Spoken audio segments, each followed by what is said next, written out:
Braves country. It's Coach Ken Anderson coming to you with Hardcore Braves podcast. This is a special edition of Coach's Corner. I got my main man Ryan on here. How the heck you doing, Ryan?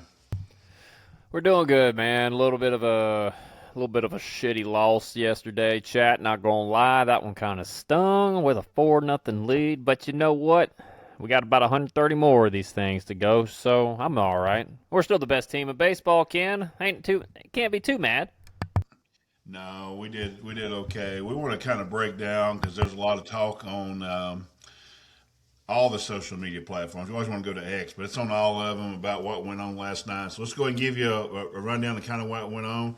We had a pitching matchup of Logan Gilbert against J.R. Ritchie. J.R. was all over the place really with his command. That's really noticeable. I was expected out of him. He's a young kid pitching in his hometown in front of so many friends and family.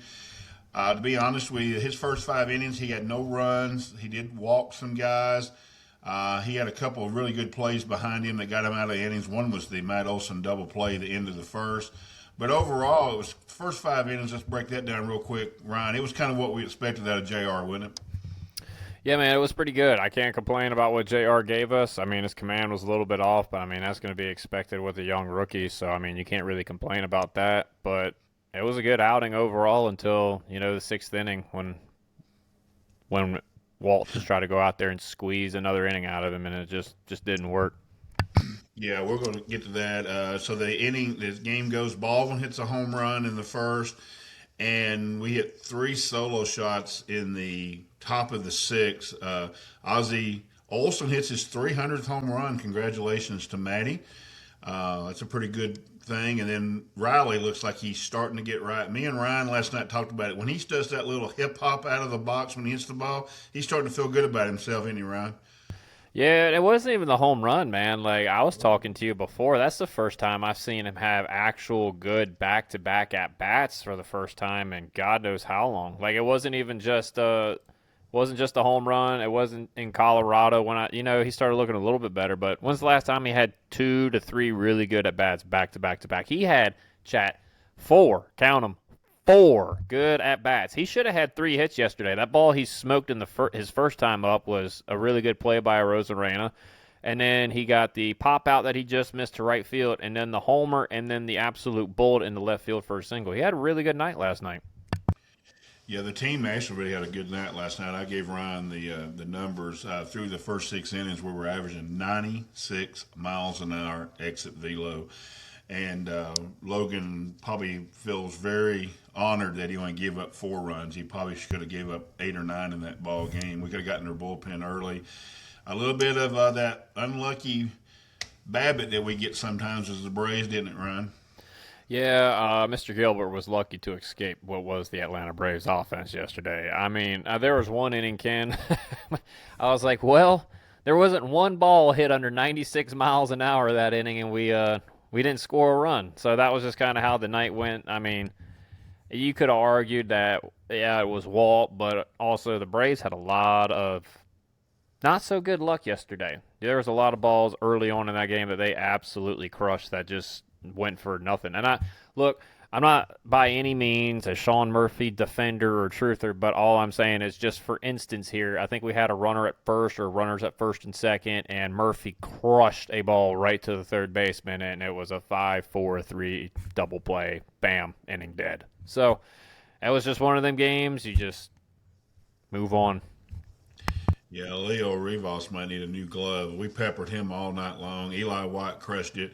Though one of the most unlucky was Mauricio Dubon last night. Mauricio Dubon had every one of his swings were over 100 miles an hour, and he went to over. So that's hard to take some nights. Yeah, fun fact, we had the bases loaded, and Mauricio Dubon absolutely pissed on one in the left field, and it went right to a Rosarena, and he could not believe it.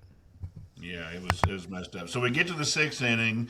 Let's go ahead and tackle the first thing. Why Walt sent JR back out in the top of the sixth? Well, the reason why he sent JR back in the top of the sixth, as he talks about after the game, me and Ryan knew it while it was going on. This bullpen must be limited tonight. He goes on and tells you that they were down to about 3 or 4 arms in this bullpen. And so he ends up walking 2, and then Rayleigh does not miss this curveball. Hits a 3-run homer to get them back to 4-3. They finally go get JR. They bring in Kenley. Kenley actually does pretty well. He strikes out at 2. He then walks somebody, and then J.P. Crawford, he hangs a curveball, and J.P. wins the game for him 5-4 as nobody scores after that. So it was also said that the part of the reason Martin Perez was held out was because they may start him this week. So whether that's a 6-man rotation or as Bo is talking about, maybe that means Holmes is going to the bullpen. Who knows what's going on with the Braves? But tough situation last night for Walt. I actually put it on the game recap that I thought it was his first little hiccup, but to be honest with you, his hands were tied, wouldn't they, Ryan? Yeah, unfortunately, I would just like for here's what I want to discuss, right? So you're coming from Colorado. Your bullpen's already kind of taxed because Strider could only give you what 3 1/3 or 3 2/3, whatever the hell it was, right? So you already know your bullpen's blown up from that. You're coming in and you're like, okay, the kid's probably, hopefully, going to give us 5 or 6 innings. He gives you 5, and you're trying to push him to the 6. But if you're short, why are we waiting to make a decision on Perez? Right? Like, he's either going to be available or, you know what, Martin, you're going to be our 5th starter. Grant, get your rear end down to the bullpen. You're going to the bullpen. Like, why is this decision not freaking made right now? That's what I want. Because if we had Grant in the bullpen yesterday, Ken, we win that ball game. There's no question about it. Grant's going to come out and shove for 2 innings and bridge the gap to Kenley and then Suarez in the fucking 9th. Excuse my French. But, like, that's where I'm at like that. Why are we not going ahead and, you know, taking those necessary precautions for that? Like, you're going with a 5-man rotation. Why do we need a 6-man? If you want to go 6-man, establish that and stop, like, just stop having your hands out like we don't know what we're doing. Like, that was my frustration. I think that's where a lot of frustration is coming from Braves fans right now. And I think it's warranted, and that this becomes a front office too. They're involved with this, and who can get there, what players they want up, who they're going to send down, all that stuff. So to me, it's a tough situation where I'm going to kind of get on Walt a little bit. Hindsight's always 2020. I might have not done it as I was coaching last night. I think I would have.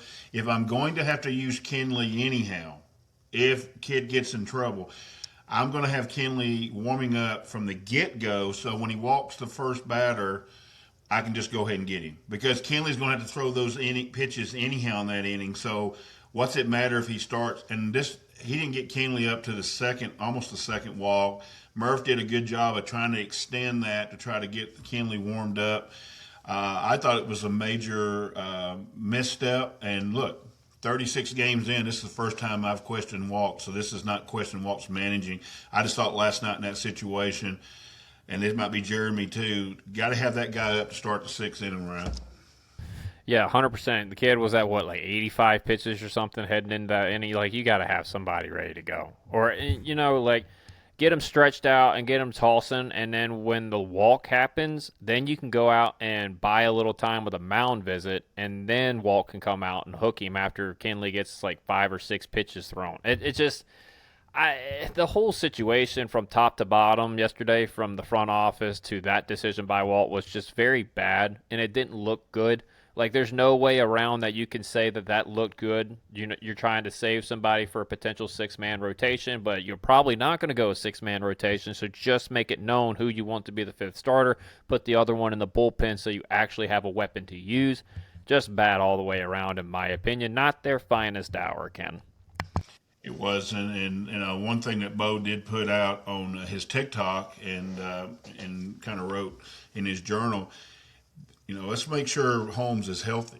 We'll find that out tomorrow. But Holmes is healthy tomorrow, and then they didn't do something, it's really kind of a weird kind of thing went on. Now, the other thing in that is we're going to get to is Aaron Bummer comes in, and Aaron, I just let you know, for me, this is not to kill Aaron Bummer. I think he's a very good man. He doesn't look like he even knows he can get anybody out. They pepper him. He loads the bases, and they're hitting absolutely. They hit a ball. Naylor crushes it. They hit another ball, get a single. It's hit so hard, Naylor can't even score. It's hit the left. This is when a Rosarina gets an out, but it's almost out of the ballpark. And I had told Ryan today when they flashed back on this pitch there, because they're just going to the highlights, Aaron looked like, what the heck am I doing out here right now? I just think Aaron's at the end of his career, and I think it's a shame that we're putting him out there just because he has $9.5 million.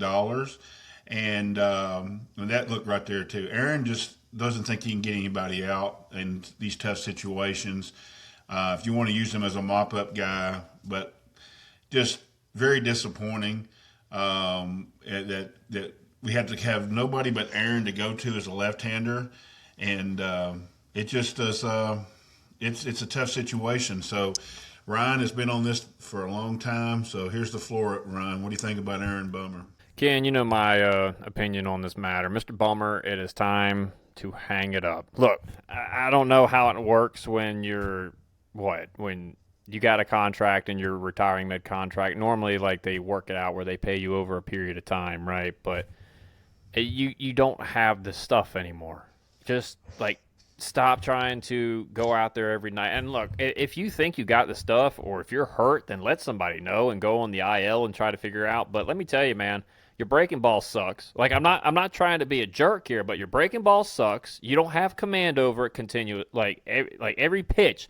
I would say 50% of the time you're hanging the breaking ball now. And I think that's being generous. It's probably more than 50%. And then you don't have enough zip on the fastball to where they're still sitting breaking ball, and then they see your fastball, and they're still able to just absolutely crush it like Naylor did. That was a sinker painted on the inside corner. He didn't have enough to get it by him. It like, location was good. He crushed it. Like, you just don't have the stuff to compete in the big league level anymore. And I'm sorry, but it's time for you to go. And if AA and the Braves are serious about winning, you cannot have that guy coming into situations like he did last night and expecting good results or wins to happen when he comes in the game.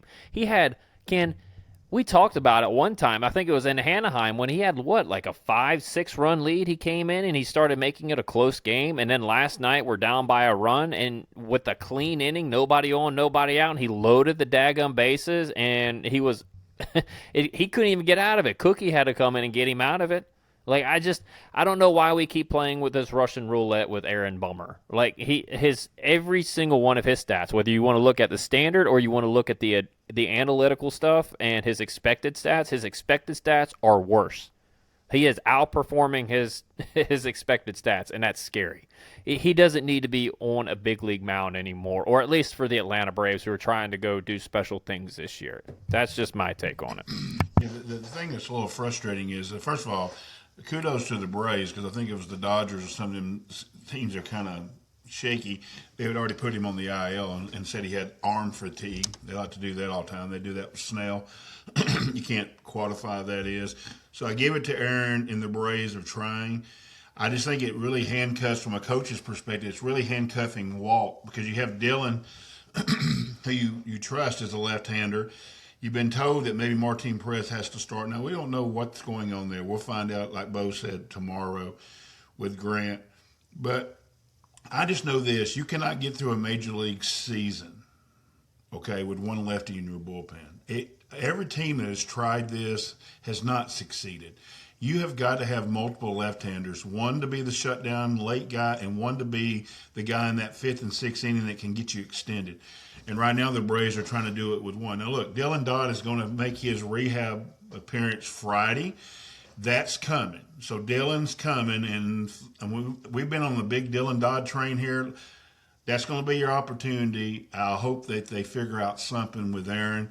But it's just a tough ride right now, and the game wasn't lost because of Aaron. Now, we're not saying that. We're just saying it's a byproduct of it, that he didn't really have anybody to go to, and the bullpen being short. And we hit the ball hard last night. They got a little lucky. We stole one in Colorado Friday. Seattle stole one last night. So we probably should really be 3-1 on this road trip. So Braves country, get your head up a little bit. We're about where we should be on this road trip. Two tough pitchers coming up the next two nights. You got to try to go at least get one here. Two would be great. But any other thoughts on the game last night?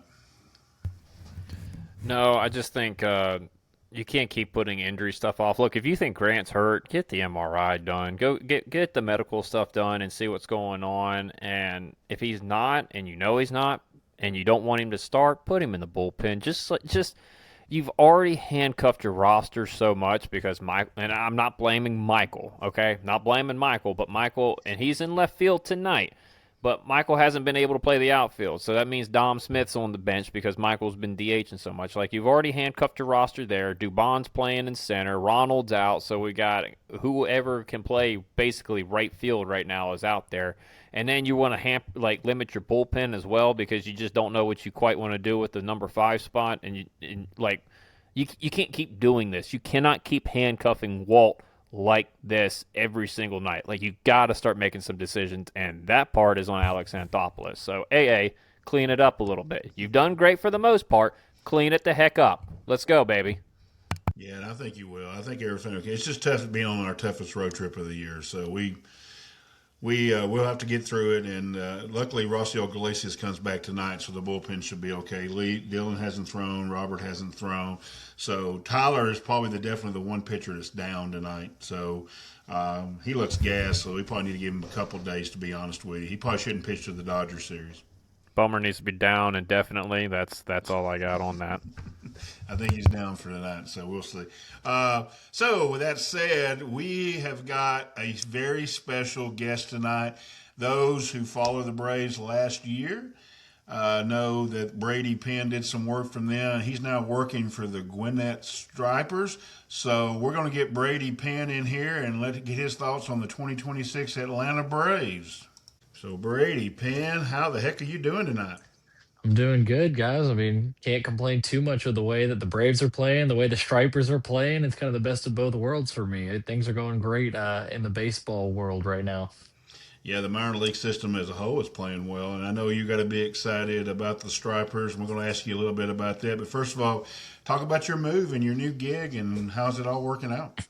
Yeah, it's been great. So I talked about this when I was on Tomahawk Talk with Ryan and Jeb a few months back, but it was I had applied for the job, had a few interviews, and eventually was told that I got the job back in December. I started back in February, and it's been really cool, working in minor league baseball. The last few years, I was working in college football, working for the Jackets, and that's a different environment. There's good and bad with the different environment there, but now seeing, being inside of a baseball organization day to day, and it's a lot more, in college football, you're working throughout the week to get to Saturday. There's one game day you're working towards, whereas in the minor leagues, every day is game day for us when we're at home. Like, well, on the road too, but I don't travel on the road. I'm in the office doing stuff for PR and media in the office to send to Dave as he's on the road. But I mean, when during a homestand, you get Monday off, you get a little breather on Monday, and then you're go, go, go Tuesday, Wednesday, Thursday, Friday, Saturday, and then you have the Sunday afternoon game to cap it off. So it's a long week, but it's a lot of fun. It's really rewarding. I mean, it's you can't really complain a whole lot working in sports in general when there are a lot worse things that you could be doing. But I mean, you come in, your office is a ballpark, and you get to talk to the manager, you get to talk to these players and get to know them a little bit. I've gotten to know some of the guys down there so far this season, including JR and Didier and other guys, and get to 4 o'clock, a little bit after lunch, you go down and you just watch the guys take batting practice. You just hang around the cage, talk to people, talk to a Chadwick Trump, talk to Tex, whoever, and it's a fun experience. And then once the ball game starts, you get to, for me, I'm in the booth with Dave and I'm working as his color guy. And when we're on the radio, I get to do middle 3 innings, play by play, and just there's no better place to be than in the booth calling a baseball game. It's a whole lot of fun, and just watching a game and getting paid to talk about it is a whole lot of fun. Afterwards, I write the post game story, post game recap. I send it out, choose the pictures for it, and then get to do it all again the next day. And right now, we're actually on a stretch of back to back road trips. They were in Charlotte last week, and this week they're in Norfolk.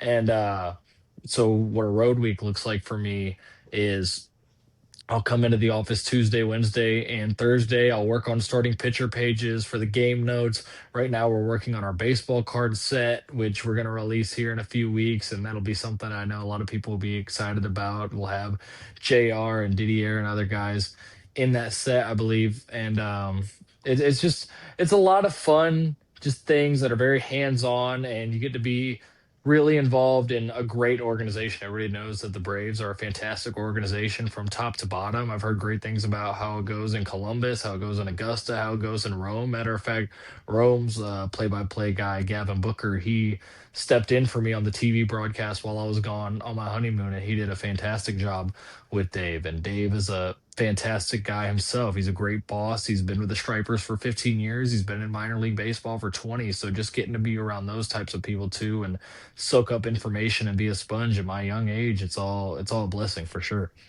Amen. Well, Brady, congratulations on being newlywed, man. That's Uh, awesome. appreciate it, brother. Appreciate that. So, anybody on the current Stripers roster that you can see having a really good impact on the big club coming up? Well, he's already on the team, but Didier, I think Didier Fuentes he really reminds me, and I've been saying this for a while, he really reminds me of when Strider first came up. He's got two pitches, he's a power pitcher. He's like, hey, here's my fastball, here's my slider. Good luck, see if you can touch it.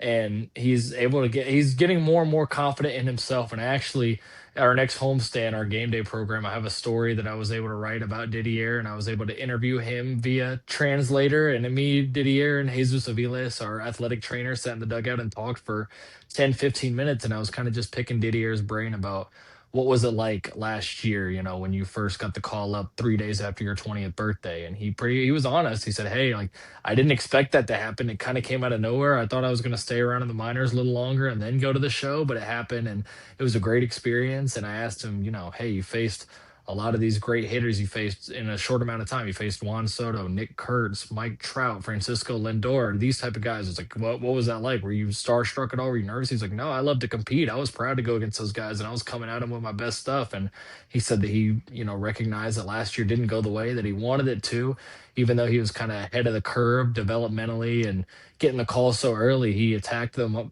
off season hard. He had a shoulder injury that cut his AAA year short last season, and he got the strength back in his shoulder. And then he worked a lot on band work, a lot of mobility and pliability work, and just growing into his body a little bit more. And he came back to camp thicker and bigger. And you saw it in spring training with those results that he produced. And he told me, he was like, I don't really look at the numbers, but after the spring training I had, I did expect to make the big club. And they came to me and they said, hey, you're going to come up, you're going to help us for one game in relief, and then you're going to go back down so we can stretch you out and get ready to be a starter.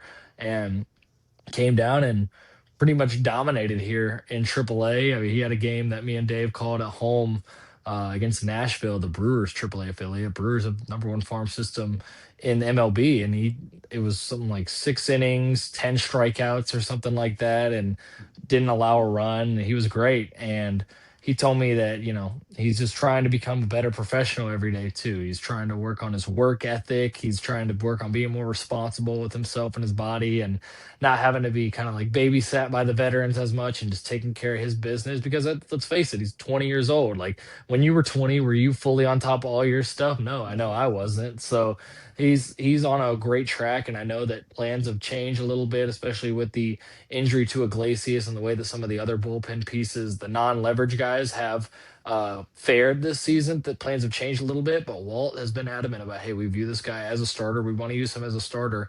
And even if plans really change, would you be upset if instead of being a starter, this guy was your closer in 2 years, 3 years, throwing 99 with a wicked wipeout slider? I mean, I think the sky's the limit for Didier. I think that he can really, really help this team. And then JR is not far behind him either. JR, you can tell his stuff isn't as electric as Didier's, but it's very sharp. And I feel like he's suffered a little bit. I said this on Twitter. He's suffered a little bit, I feel like, from trying to be too perfect his first time up, and like trying to, be make the perfect pitch every single time. And he's not trusting his stuff as much as he was in Gwinnett. He just won the minor league or the international league pitcher of the month earlier today, and he was carving everybody up with a sub 1 ERA in Gwinnett. Now I feel like he's like, okay, this is the big stage. It's more pressure. These guys are better. Like, I got to make the perfect pitch. And so you see him lose control a little bit, trying to be too perfect. I think as soon as JR like relaxes and gets more in himself, he's gonna have no problem. He throws 5+ pitches, and again, like, unlike Didier, none of them are like, wow, he throws this 100-mile-an-hour fastball. He throws this insane slider, but the curveball is good. I know he hung one to Rayleigh, but the curveball is really good. Trust me, I've seen it up close. The changeup's really good. The fastball is a plus pitch. He can work a lot of different angles, and I think that he's going to be really good. And I wouldn't be surprised when we get to October if both these guys get innings in October. Oh, me and Ryan both agree. We think they're the big part of our future, and if we get Hurston and Spencer back healthy, which I know we will, that's a pretty big four to go forward. And as far as being a 20-year-old, Ryan will be able to tell you a little bit. I learned every hill at Georgia Tech playing at Georgia Tech. I think Bobby Ross made me run every hill possible. How screwed up I was as a 20-year-old. So Dieter's way more mature than I was as a 20-year-old. So Yeah. speaking of the 26 Braves, I know you're getting to watch them a little bit from a distance, probably more when the Stripers are on the road. But how do the Stripers feel about watching the team just take off? And, that's got to mean something to the organization. But how do you just see the team doing? Matt hit his 300th home run last night. That was exciting. Drake Baldwin looks like there is going to be no sophomore slump. The team just looks fantastic, Brady. What about you? Yeah, I think for one, like organizations I talk about, things spill from the top down, and that goes for winning and losing. I mean, last year was a tough season on the minor league front for multiple of our affiliates, while the Braves were struggling up at the major league level, and they were having to call different guys, from AAA, guys that we weren't expecting to see with all the injuries, and then Gwinnett themselves didn't have a very good year. But now, it kind of you feel that energy organization wide, like the Stripers are playing really well. Columbus is playing well. The Braves are obviously the best team in the league right now. And I think it trickles down. There's a trickle down effect. And, I'll hear guys on the team like just talking about what's going on up at the major league level. Or like when we had media day, our guys were talking about the help that they got from guys that are on the major league club, especially our infielders like Nacho sitting there talking about, things that he's been taught by Austin Riley and things that Ozzy Albies was trying to help him with. And then, you look at our catchers and Trumpy will talk about even things that he's passed along to a Drake Baldwin. And I know Sandy Leon, he just recently left the Stripers. He's playing in a Mexican league, I believe, now for the rest of the season. But he was actually one of Drake's bigger mentors, I believe, when Drake was here in Gwinnett a couple of years ago. So the guys, obviously, they keep up with what's going on in Atlanta, and every single one of them has the goal of trying to get there. And there are some guys that I think we will see that are on the Stripers team by the end of the year, especially James Karinchak. He's been crushing it he's been lights out for the Stripers. And I know that the Braves need in the bullpen right now is more for a left-hander, but I would not be surprised at all, especially if an injury were to occur to a right-hander, if we were to see James Karinchak with the way that he's pitched in AAA. But there's multiple of these guys that I think can help the club. And, they all have that mindset. Anytime you talk to one of these guys down here about their goals while they're here in Gwinnett. Of course, they want to win. They want to help the team win, but their number one goal is to prove that they're a major league everyday player and get up to that level. So that's kind of what they're striving for. And I think it's a very mutualistic relationship between the big league club, the AAA club, and all the other affiliates. I agree. I agree. So, with that being said about the 2026 Braves, what do you think about the 2026 coaching staff? What do you think about Walt and Jeremy and all those guys? They've been fantastic, and I'll be the first to admit, I wasn't one of these guys that was going on Twitter and was just trashing Wald and destroying the hire. What I said was something along the lines of, it wouldn't have been my choice. It wasn't my top candidate, but I'm not going to condemn him before a single inning is played, and I'm going to give him his chance to, see what his style is, see how he comes individually, because I think that the reason that the Walt hiring caught so much heat from the fans is that not let's start with this. Brian Snitker's methods and Brian Snitker's way of managing clearly was successful. The Braves had a fantastic run with Snitker once he was able to break into being a big league manager. So this is no shot to Snit. This is no hate on Snit, who's a Braves Hall of Famer, obviously, and could end up in Cooperstown too by the time it's all said and done and the dust is settled from his post managing career. But I think a lot of fans were ready to see something new, and they were ready to see a new vibe from the dugout and a new style of leadership. And I think that they were very afraid that because Walt had been Snit's right hand man and been on his staff for so long, that it was just going to be a copy and paste of all of Snit's mentality and all of Snit's approach. And I think that's a little bit insulting to Walt. And obviously, in hindsight, that's not the case, but that's what people I think were expecting, that were upset about the hire But you see, the way that Walt manages the game, he's not afraid to change things up. You have Drake Baldwin in the leadoff spot last night. Michael Harris is playing left field tonight for the first time in his career in the major leagues. And he's not afraid to try things, mix things up if he feels like it gives the team a chance to win. I mean, Mauricio Dubon is not a cleanup type of hitter, but he hit cleanup last night. I know it didn't work out in the final box score, but the offense had a good night. And what really stuck out to me was last week in the game where Matt Olson hit the walk-off home run. I was working the board doing sound for 680, and we were in the studio listening, and we're doing the post-game sound, and I just hear a quote from Walt about, hey, we with our offense, we keep it within a run. We're gonna chase these wins. We're gonna throw our high leverage guys. We're gonna go after it. We're not gonna be like, oh well, we're down, so let's not, go as hard. And that's not exactly what he said. And it's not a shot to Snit, but I think some fans would tell you that they think Snit didn't do that as much, and Snit was very much well, we already won the series. We're not going to go hard for this one, or we've got an early game tomorrow. Let's not burn our big guys right now while we're down a run or two. And Walt is the opposite. And we have to see how it goes throughout an entire 6 month season, but it's refreshing, it's exciting, and it is new. And I think a lot of fans that freaked out when the hiring happened need to apologize to Walt Weiss and to Alex Anthopoulos and to the Braves organization, because Walt has done an absolute A+ job. And I know everybody was saying last night was, his first real mistake that he's made. And I agree, he left JR in. Walt will tell you he left JR in a batter or two too long. But if we're into May and that's the first time that you've made any kind of glaring mistake, you're doing a really good job. And I think that Walt, who knows what the rest of the season has in store, but he's the early massive favorite for manager of the year. I agree, and just to let you know a little bit, Walt. I'm Brady. You know, I'm a 38-year season ticket holder, so I get to meet him. In September, we did our meet, and I told Walt I wanted to have the job, and somehow it got back to him that I had posted I'd wanted somebody else. So when he got the job, I put on my Twitter, and Bogey was throwing receipts out in Oklahoma Nation. If anyone I ever heard saw this, that. he's CJ throwing Nitkowski receipts posting out. about it. I went and put mine out. I was a little disappointed on because I was excited about getting a young guy like Danny Lehman's, but now it's worked out. But I even said in that I thought Walt's difference of managing may help, and it has. But with that said, with all of our guests this year in 2026, we're going to ask, because Snit did go into the Hall of Fame, and he was a Atlanta Braves Hall of Famer.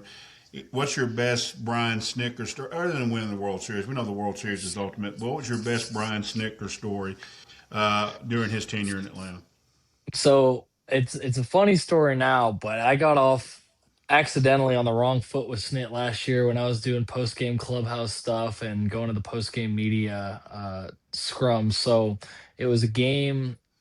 Who were we playing? We were playing Minnesota, and it was Mother's Day weekend last year. No, sorry, Easter weekend last year. We were playing Minnesota at home, and the team had started slow, but we ended up sweeping Minnesota in that series. But it was the Saturday night game, and Jared Kelnick, or was it? It was Jared Kelnick hit a ball off the wall that he had kind of pimped off the bat, and he got thrown out at second. Upon review, he was called out, and everybody knows like that had happened two or three times with Ronald Acuna Jr.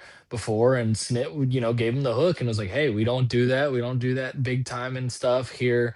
In the majors, like, get your ass on the bench. And so I asked Snit in the post game. I was like, "Hey, did you say anything to Jared after that?" That's all I was like. "Did you say anything to Jared after he got thrown out at second?" And Snit said, "Was I supposed to say something?" It was great. And obviously, I know, I'm not gonna go into a back and forth with Brian Snitker, so I just kind of was like, I don't know, like, hey, dude, I don't know."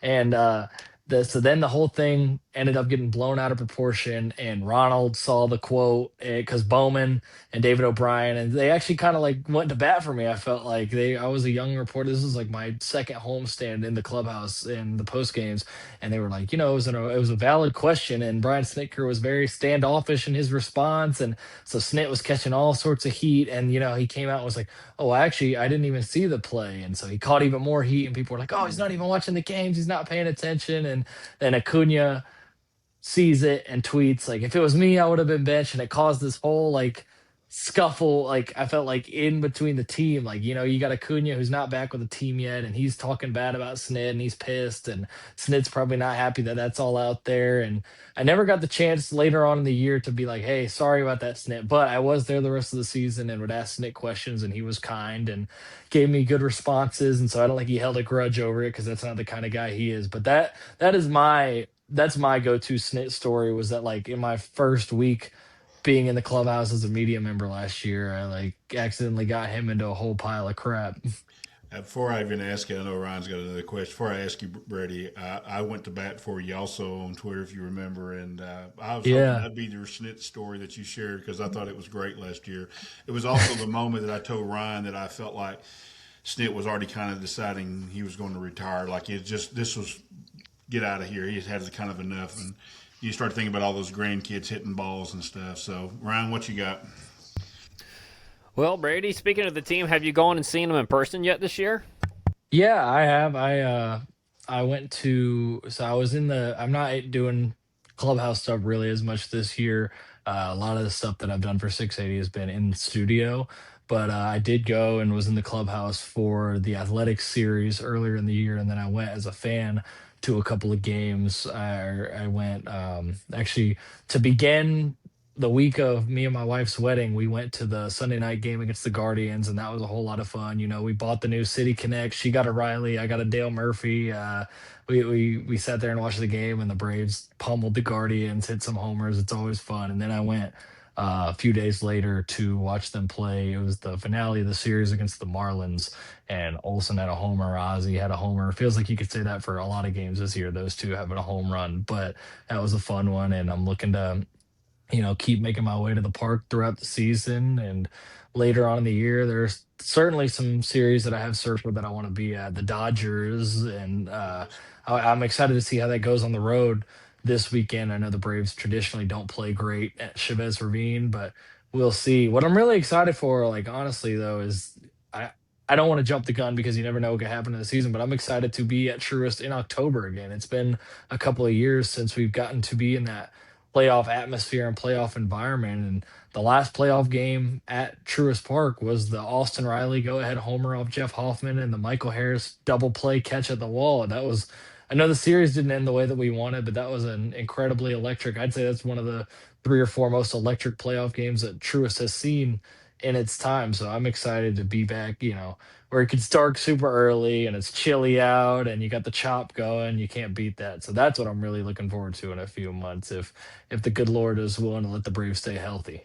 Yeah, I think that we're on our way, and I think we're going to get there. Like I said, if we stay healthy. So we're going to get on out of here. But I got to ask my man Brady. I know this is a Braves podcast, but he probably knew I was going to ask him.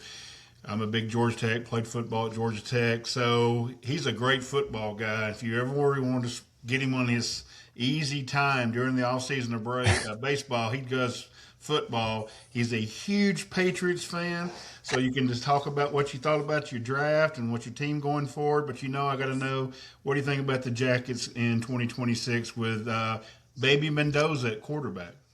Yeah, I'll keep it short with the Pats because I know we probably got a lot of Falcons fans, viewers that aren't the biggest Pats fans. I thought it was a good draft. Interesting that they picked a tackle after picking Will Campbell last year. Seems like to me sort of a message of like Will Campbell, you better look better than you did in the playoffs, or else you're getting bumped inside the guard. I don't care what spot we picked you at. So I think that's kind of a message to him. And if he does get his stuff together, then the new guy from Utah will start at right tackle. And I'm really excited to hopefully they're about to acquire AJ Brown here in a few weeks. They got Romeo Dobbs earlier in the offseason, so hopefully that's going to happen. But as for Georgia Tech, I'm excited. I think, Mendoza's not going to be for any Georgia Tech fan that's expecting him to be Fernando. That's not what's going to happen. It's tough to be, that good and have that type of season where you go Heisman winner, national champion, Big Ten champion, number one draft pick. That's not what's going to happen. But if he can manage the game and limit turnovers, one thing I'll say is just being around the program the last 2 years and being in the building every day. Coach Winkie is a fantastic quarterbacks coach, and he's very big on mentality and mindset and just the approach and attitude to the game. And him and Haynes, like he was a big reason that Haynes had the success that he did at Georgia Tech. He kept Haynes calm, he kept him in the storm, and he kept him about his business. And kept him, kind of like I just said a second ago with the Storm, but he kept him in the fight. And Haynes was very professional in the way that he went about things because of the way that he was coached by not only Coach Winky but Coach Key as well, and the way that they've set this program up. So I expect Mendoza to, be a smart quarterback and be a good game manager. But I really think where it starts for Georgia Tech is going to be in the backfield with Justice Haynes and Malachi Hosley. Malachi, I feel like, in my personal opinion, did not get the touches that he should have last year. I know there was a lot of loyalty to Jamal, who's a great player in his own right. But Malachi was extremely explosive last year in the amount of touches that he got, and I'm excited to see him get more. But he might not even get that much more depending on how well Justice plays, because Justice Haynes is also an elite college running back and very explosive. And it's clear that Coach Key has chosen to make the identity being a tough football team that's good in the trenches and knows how to run the football. It's like you said after the Florida State game, though, run the ball. And I think that's what you're going to see. I think the defense is going to be improved. Georgia Tech put some money into some transfers and they've started to recruit. And I think that Coach Key talked about it in an interview with Josh Pate about how last year he didn't feel like they had the freshmen ready to go. So that's a big emphasis this offseason is having freshmen ready to play and contribute this season. And some of those freshmen from last year are going to be great on this team. Jordan Allen, Tay Harris, some of these other guys, Josh Petty, hopefully slotting into that offensive line at some point this season. These are all guys that can be high impact players. And I'm not sure that Georgia Tech will have the success that they did last year. It's a little bit of a mini rebuild year where, you didn't tear it all down. It's not really what you do in college football anymore with the NIL. You kind of regroup and fix pieces based on what your budget is and based on who's on the market, NIL wise, yada yada. Everybody knows it's just mini free agency at this point. But I think that they've got a good chance to compete in the ACC. I don't think the ACC is going to be overly loaded. Clemson, Florida State, those are also programs that are kind of rebuilding. I know SMU with Rhett Lashley has become a really nice program. Miami is of course going to be a big contender again with Darian Mensah, but I think Georgia Tech should be happy, with it if they can go 7-5, 8-4, and then get Cole Bergeron maybe the next year, the year after, getting ready to start at quarterback, a highly talented quarterback recruit. I think they're in a good spot.